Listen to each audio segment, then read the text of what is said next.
Hi, my name is Ricky Bowler, and this is my video tutorial of how to properly place air inside your tire. Then this can apply to a bike tire or your vehicle's tire as well. And so we're going to walk through step by step everything that is needed and everything that it takes to make sure that you have the proper pressure in your tire. So let's start with what you need. You're going to need your tire, which is normally attached to the bike or the vehicle. I've taken mine off for the video purposes. You're going to need your air pump or air compressor. I'm going to use an air compressor because it's a lot easier and it takes a lot less effort for this video's sake. You're also going to need your air pressure gauge, and just this measures or checks how much air pressure or PSI you have in your tire. Okay? And then also you're going to have your valve stem cap. That's another one of your necessities in maintaining proper air pressure. So this little cap here goes on there. Okay? And as you can see here, I have all of the necessities needed in order to fulfill this assignment.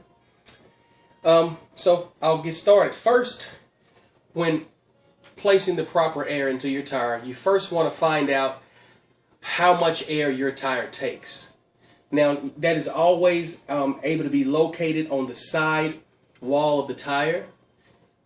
On this one here, you can see where it says a maximum. I don't know if you can see that, but there's a maximum of 40 pounds per square inch that goes into this, or 40 PSIs that goes into this tire. You can also check your owner's manual as well on your bike and or your vehicle. But this tire right here takes 40 PSI to fill it up. And in order to do that, step one is to, like I said, locate the PSI, which is 40.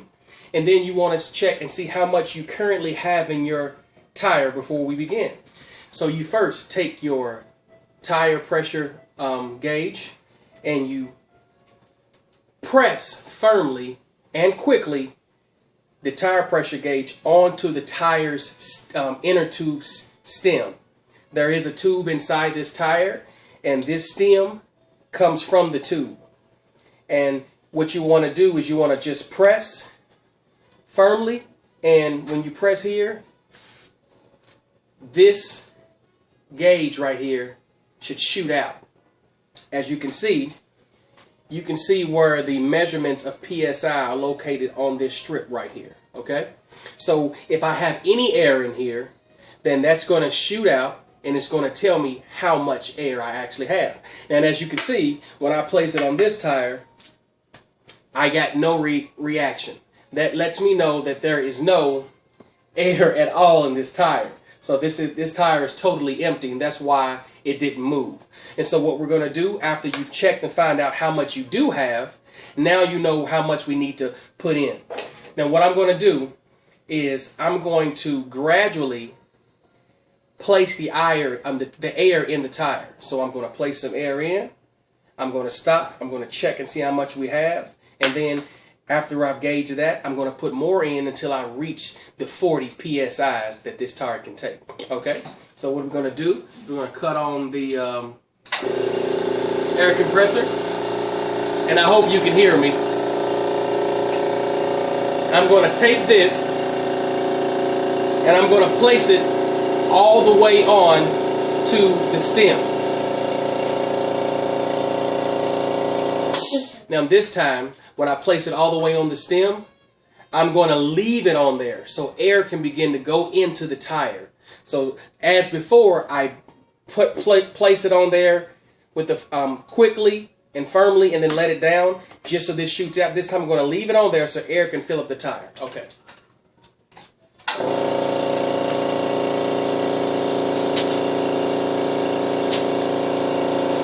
Okay. So now we have some air in there, so I'm going to check and see how much was in there.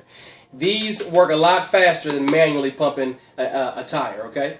So we're going to pump that, and you see it shot out just a little bit, which indicates that I have 10 PSI, and you can always double check just to make sure.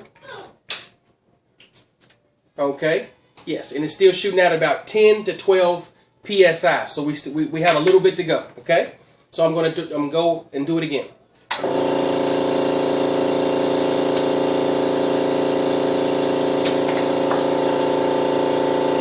All right, I just placed more air in there. Now another thing you want to be sure of is make sure that you have the air compressor valve gauge all the way on the stem.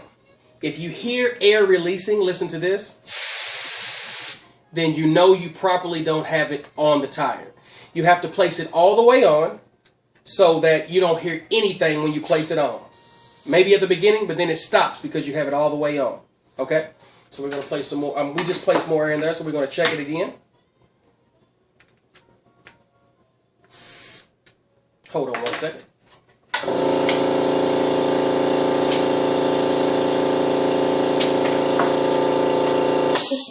All right. Okay. Now we're cooking with grease. Right now it says that I have 31 to 32 psi, so we're almost there. I'm going to double check one more time. Okay, and I'm still around 30. If you want to look at that, you can see where you are and see what that looks like. Okay, and we're going to give it the last go round, hopefully.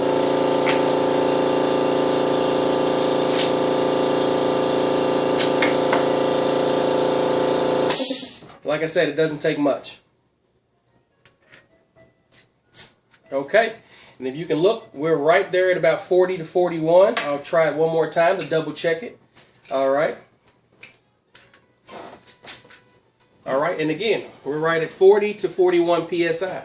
You see that? Okay, so if you put too much air in the tire, you can always use the back of this tire pressure gauge. And this little indention right here, if you press it lightly on there, it will release some of the air out of the tire. You don't have to do it a lot, but just gently putting it on there, and you can hear the air escaping. Okay, so you let a little bit out, and then you check again, just to see if you're right where you want to be. Okay, so I'll check it. Okay, and I'm at 35, so I let a little bit too much out, so I'm going to place some more in.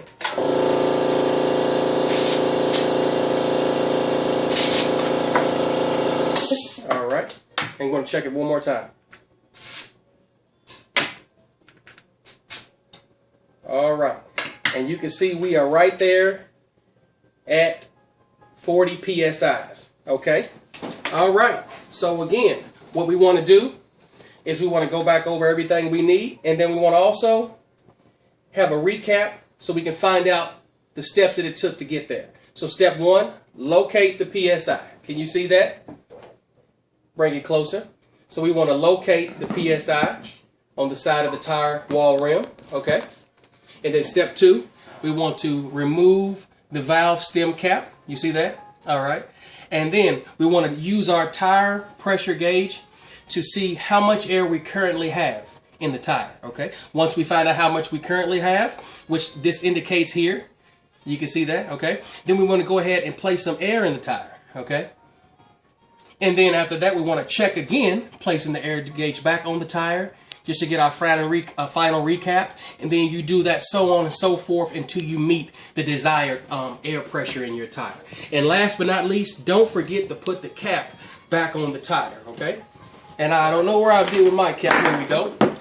That cap is vital because over time, when riding your bike or riding your vehicles, air tends to escape. And this is a way to keep your tire valve stem protected and also to keep as much air as possible from escaping, okay?